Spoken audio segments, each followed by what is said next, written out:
Nous avons d'autres questions encore en ce qui concerne le ministère dans l'Église, ou bien alors les ministères dans l'Église. Et là, nous avons un grand problème avec les traductions.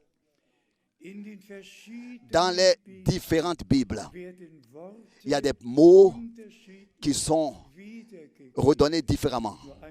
Par exemple, un exemple.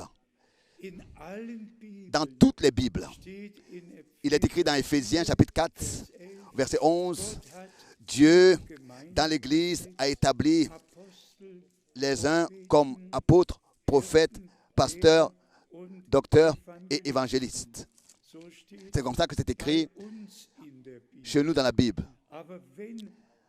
Mais si la Bible a été traduite du latin et qu'elle n'a pas été traduite de l'hébreu, alors il est écrit pasteur.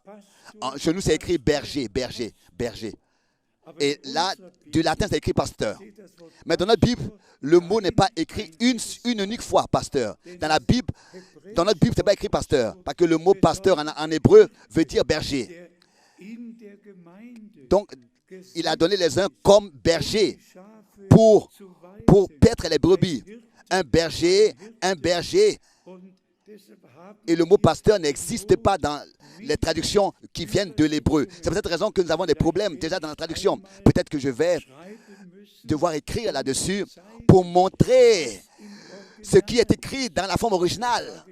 Et ça, je ne le dis pas maintenant parce que nous avons la langue allemande.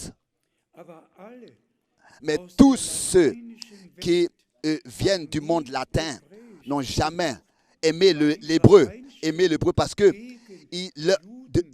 ils avaient à leur disposition déjà contre les Juifs. Et tous ceux qui vivaient du latin n'aimaient pas même la langue hébreu. Mais Erasmus et tout ça, Luther et tout ça, ont connu l'hébreu. Luther aussi, le réformateur. Et ils avaient le texte original hébreu. Et c'est du texte hébreu que Luther même a traduit de l'hébreu en allemand. C'est pour ça que nous venons à différentes traductions dans les différentes Bibles et que Dieu puisse accorder sa grâce. Dans le texte original, le mot pasteur n'est pas écrit, c'est écrit berger.